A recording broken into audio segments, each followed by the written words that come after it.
Teleimpacto, lo que necesitas saber.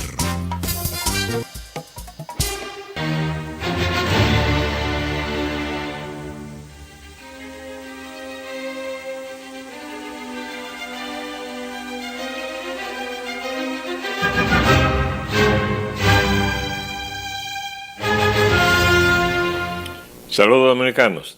En todo el territorio de la República les habla Leopoldo Espaillat Nanita. Y Agenda Nacional tendrá que repetir otra vez el tema de las declaraciones del embajador o embajadora norteamericana y las respuestas que le dio el presidente Medina, porque en el fin de semana pues han surgido una serie de especulaciones, pero sobre todo porque la crónica que salió en la prensa, que es esta, no estaba completa. Y nosotros nos ocupamos, que está en el periódico Listín, una página entera. Pero decía aquí abajo que para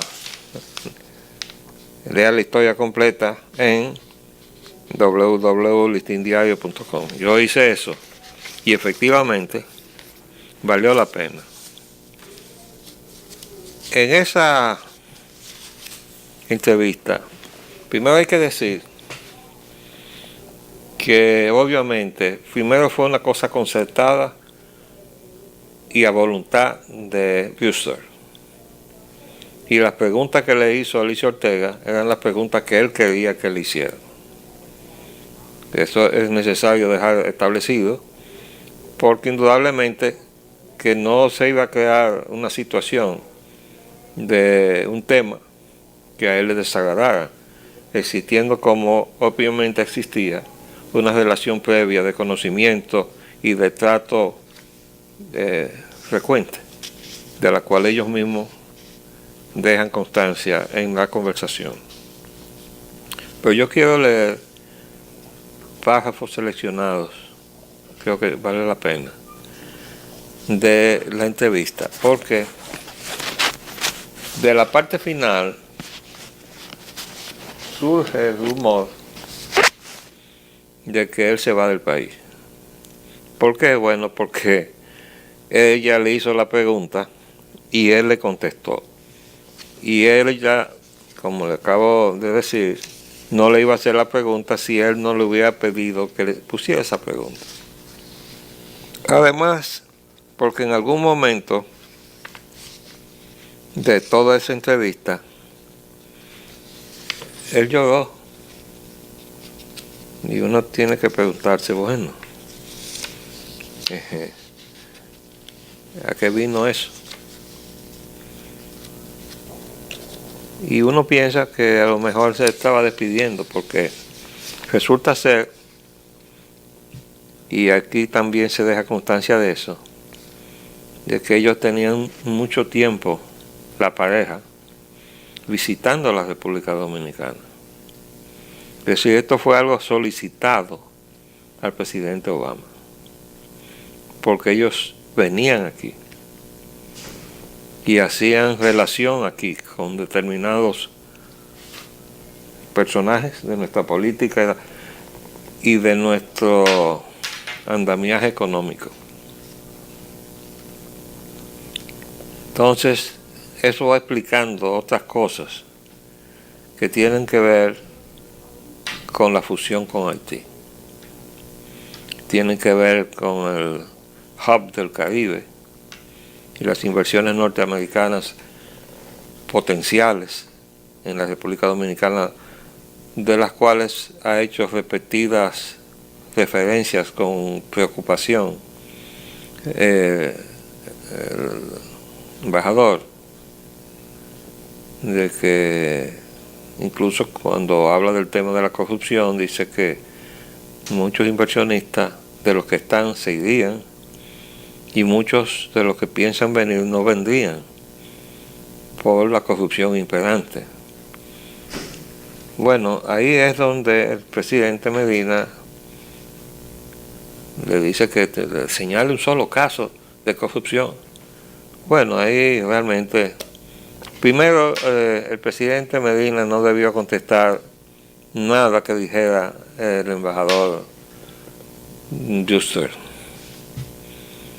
Pero segundo, no debió hacerlo en la forma en que lo hizo, diciendo que Estados Unidos era una avenida de 10 carriles en el consumo de la droga que, según la expresión de Shuster, llegaba a través del puente ancho de la República Dominicana, sino que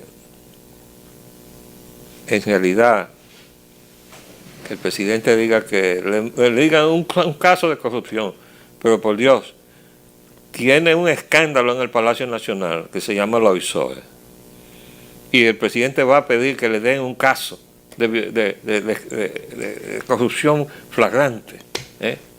Eso es una posición ridícula del presidente Medina. Los casos de corrupción sobran, pero ese es el más flagrante de todos, porque precisamente para eso ese infeliz contratista de la OISOE se dio un tiro en el local de la OISOE, que es una dependencia del despacho del presidente de la República. No está en el Palacio Nacional porque no caben, pero está frente al Palacio Nacional, en un local que está frente a la entrada del Palacio Nacional. Entonces, ese suicidio es un dedo acusador contra la corrupción que estaba imperando en una dependencia del propio Palacio Nacional.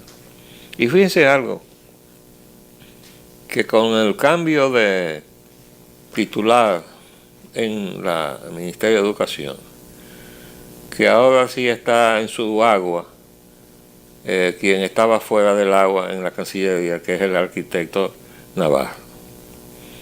Él se ha ocupado de hacer lo que obviamente no hizo el anterior incumbente, que fue que caminó todo el país haciendo un levantamiento, prácticamente un inventario de las necesidades de educación.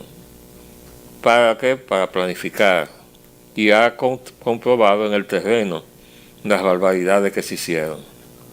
Y obviamente ha dado de eso un reporte al presidente, que ha determinado que la OISOE no va a seguir construyendo escuelas, lo va a hacer el Ministerio de Obras Públicas, lo cual debe ser seguido con la eliminación o cierre definitivo de esa dependencia de la Presidencia de la República, porque eso fue lo que yo hice el segundo día que entré al Palacio Nacional como secretario técnico de Antonio Guzmán.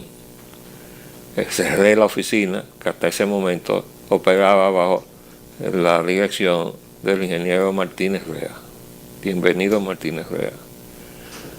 Y cogí todos los planos, archivos, y todo se lo mandé al ministro, que entonces era secretario de Obras Públicas, que acaba de morir, por cierto, el ingeniero Coromina Pepín, seleccionado por mí, recomendado por mí, y desde luego que aceptado previamente, pues, por el presidente Guzmán.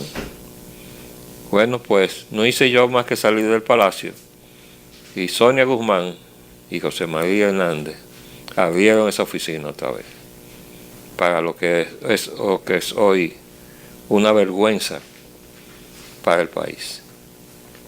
¿Por qué? Porque ¿de dónde creen ustedes que salió Félix Bautista, multimillonario, de los OISOE? Esa oficina es una duplicación del Ministerio de Obras Públicas. De modo que solamente por eso no debía existir. Y en segundo lugar, si sirve solamente para actos de corrupción, o sea, entregar contratos y manipular contratos, bueno, pues con más razón debe cerrarse. De todas maneras, esa expresión del presidente, yo diría que es simplemente un papelazo. Dígame un solo caso de corrupción, teniendo el suicidio tan reciente en prácticamente una dependencia del Palacio Nacional. Ahora, el señor Shuster, en su entrevista hizo una reiteración de sus ataques al cardenal López Rodríguez. Lo hizo de una forma desconsiderada, que desde luego es una violación a la Carta de Viena que rige la conducta de los diplomáticos. Desde luego todo lo que ha hecho Brewster en la República Dominicana ha sido una violación a la Carta de Viena. Por eso yo tengo que comenzar dándole las gracias a quienes firmaron junto conmigo una carta al Congreso Nacional que la ha metido en zafacón porque ni siquiera la ha considerado. Está firmada por el doctor Armando Armenteros, el doctor Luis Ventura Sánchez, el doctor Ramón Andrés Blanco Fernández, el ingeniero José Luis Moreno San Juan, el doctor Virgilio Malagón Álvarez, el doctor Mario Bonetti, el arquitecto Hugo Quesada, el doctor Manuel Núñez, el ingeniero Manuel Fermín, el licenciado Ubi Rivas, el doctor Aristófanes Urbáez, el arquitecto Luis Guzmán López, el amigo periodista licenciado Luis Encarnación Pimentel.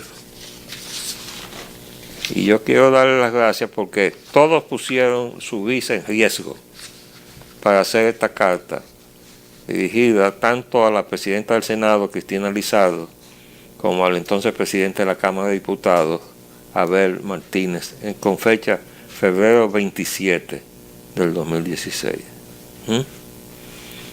Entonces, en esta carta se acusa a Brewster de violar las normas que rigen la conducta de los diplomáticos y está detallada punto por punto.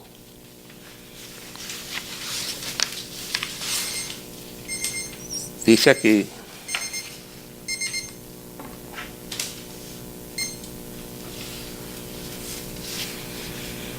finalmente, el Congreso Nacional debe abordar el grave problema de la presión internacional para la forzosa asimilación legal de la inmigración haitiana, que conllevaría el consiguiente colapso de nuestra soberanía y del sistema electoral de la democracia dominicana frente a la voluntad foránea, cuya obligada repatriación exigen, por el contrario, los acuerdos internacionales suscritos entre ambos estados en Washington, Estados Unidos, en 1938, y en Puerto Príncipe, Haití, en 1939, y pautan sus obligaciones internacionales respectivas, sujetas a la jurisdicción de la Corte Internacional de Justicia de La Haya.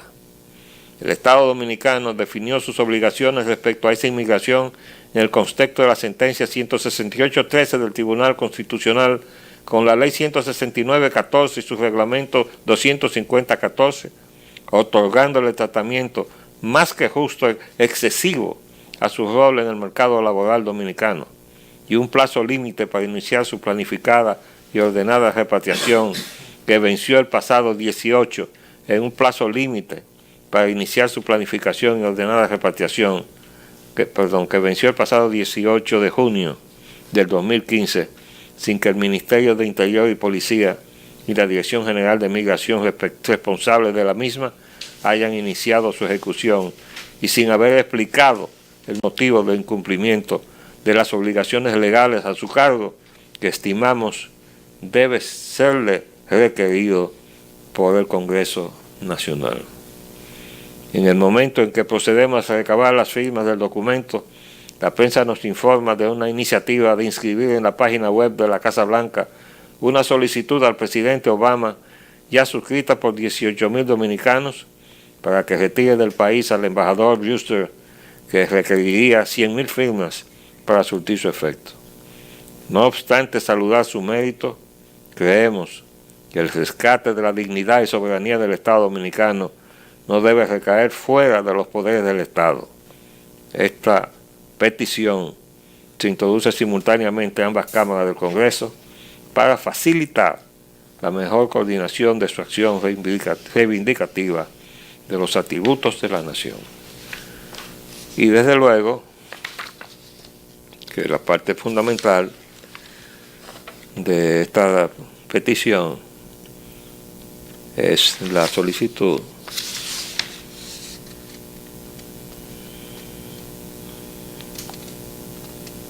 Dice aquí,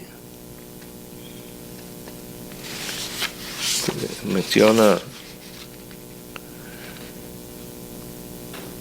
por todo lo expuesto, en defensa de nuestra dignidad y soberanía, y en preservación de las buenas relaciones con el pueblo norteamericano, le solicitamos respetuosamente someter a sus respectivas cámaras declarar al señor James W. Brewster, actual embajador de Estados Unidos en República Dominicana, y su compañero Robert Satawake, personas non gratas al pueblo dominicano, conforme a la Convención de Viena, que en su artículo 9 reza: el Estado receptor podrá, en cualquier momento, y sin tener que exponer los motivos de su decisión, comunicar al Estado acreditante que el jefe u otro miembro del personal diplomático de la misión es persona non grata, o que cualquier otro miembro del personal de la misión no es aceptable. Bueno, fíjense que bien están custodiados los intereses del Estado dominicano, que esta carta del 27 de febrero, recibida tanto en la Cámara de Diputados como en el Senado de la República, no ha merecido ni siquiera una respuesta. No ha sido conocida. Desde luego que estaban todos ocupados en la reelección, por aquello de reelección por reelección. ¿Ustedes se acuerdan de esa formulita? Esa fue la formulita que permitió que el presidente Medina contara con el apoyo suficiente en las dos cámaras para poder modificar la Constitución de la República, ofreciéndole apoyar su reelección a todos los legisladores que dieran con su firma apoyo a la modificación a la Constitución para que el presidente Medina se reeligiera. Ahora, eso, que ya de por sí es una flagrante violación a la ética, estuvo complementado con un acto de prevaricación del cual es responsable el presidente del Senado. Y me refiero, y ya lo he hecho muchas veces, a que el proyecto de ley que depositara en diciembre del 2013 en sus manos el señor Roberto Rosario, el cuestionado presidente de la Junta Central Electoral, que fue al Senado y salió retratado en la prensa entregando el proyecto de ley que habilitaba a la Junta Central Electoral a cumplir con el cometido constitucional que le ordena a convocar a un referendo a toda modificación a la Constitución de la República, de la naturaleza que se hizo, y no convocó a esa convocatoria, no instrumentó la convocatoria al referendo aprobatorio que le ordenaba a la Constitución de la República, por el sencillo hecho de que cuando necesitó hacerlo para poder cumplir con sus obligaciones constitucionales, el proyecto de ley no existía. Había desaparecido, según constancia que dejó precisamente en una certificación el propio Senado de la República, diciendo que nunca había existido en el Senado tal proyecto de ley. Es decir, que Reinaldo Pared Pérez había hecho desaparecer el proyecto de ley que le había entregado en sus manos el presidente de la Junta Central Electoral. Entonces, eso es lo que tenemos. Todo lo demás sale sobrando. Tenemos una situación complicada que creo que se va a seguir complicando cada vez más. El propio compromiso que supone aprobar el presupuesto del próximo año ya de por sí contiene suficientes elementos de conflicto. ¿Por qué? Bueno, porque o somos un Estado de Derecho o no somos un Estado de Derecho. Ahí vemos que el aparato judicial está reclamando el 2.6% del presupuesto de la nación, porque así está asignado por una ley que se le entregue.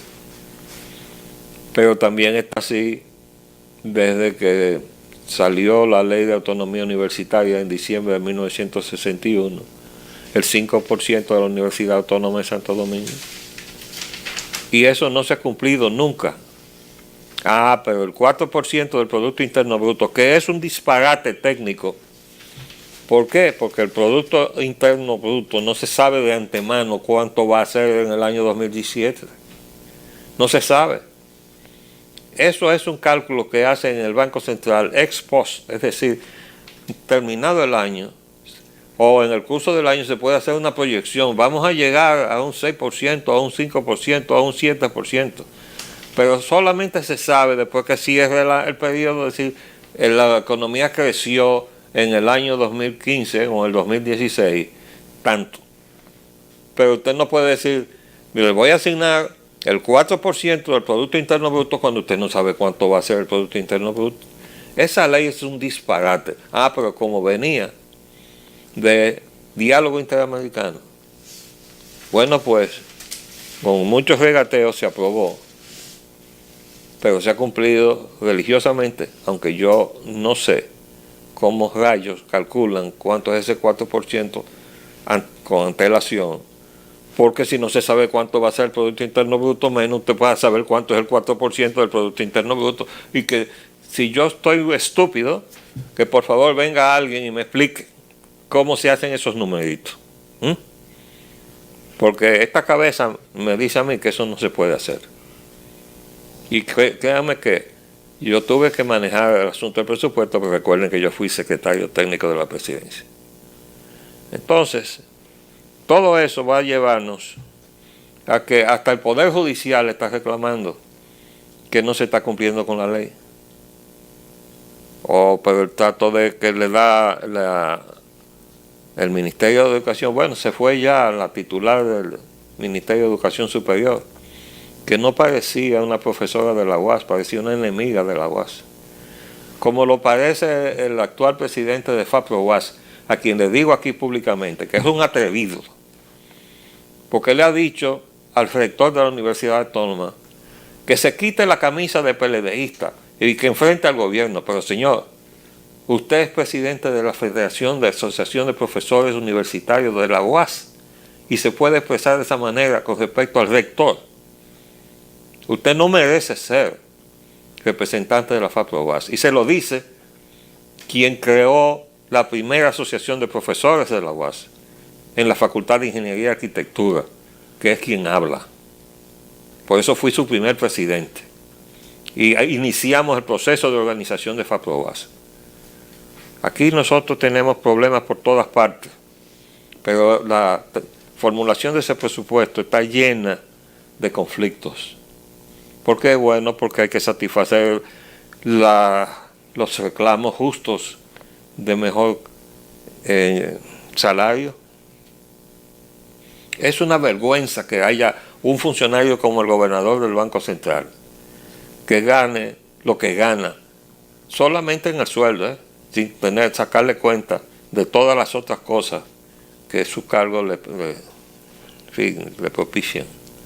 Me refiero a los gastos cubiertos aquí y allá y una serie de prebendas.